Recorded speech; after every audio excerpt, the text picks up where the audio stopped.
अगर आप चाहते हैं स्वीटी कुमारी ऑफिशियल जब से सीता जी गइले लंका, तो चैनल को सब्सक्राइब कीजिए। जब से सीता जी गइले लंका, ये हो हनुमान जी उनके चिंता में रहे हरदम। प्रभु श्री राम जी उनके चिंता में रहे हरदम।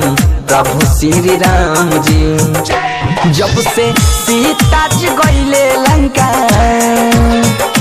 जब से सीता जी गइले लंका, ये हो हनुमान जी उनके चिंता में रहे हरदम। प्रभु श्री राम जी उनके चिंता में रहे हरदम। प्रभु श्री राम जी अगर आप चाहते हैं स्वीटी कुमारी ऑफिशियल ऑडियो सुनने के लिए तो चैनल को सब्सक्राइब कीजिए और बेल आइकन को दबाना ना भूलिए। पापी धर्मी रावण कैलकी अत्याचारी, रोत होई दुख में मैया सीता सुकुमारी। पापी धर्मी रावण कैलकी अत्याचारी, रोत होई दुख में मैया सीता सुकुमारी। जल्दी पहाटा लगाई जाके, जल्दी पता लगाई जाके, सुनिए हनुमान जी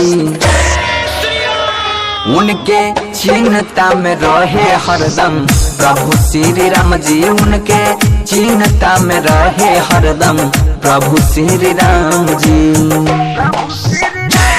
अगर आप चाहते हैं स्वीटी कुमारी ऑफिशियल सबसे पहले वीडियो सुनने के लिए तो चैनल को सब्सक्राइब कीजिए और बेल आइकन को दबाना ना भूलिए। हो बन बन खोजे जाके प्रभु जी सगहरी, कामो दिखाई जाके अयोध्या नगरी। हाँ बन बन खोजे जाके प्रभु जी सगरी, कामो दिखाई जाके अयोध्या नगरी। बनसी भरत भयंकर करे,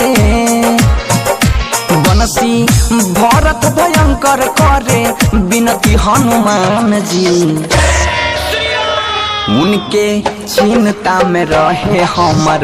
प्रभु श्री राम जी उनके चिंता में रहे हरदम।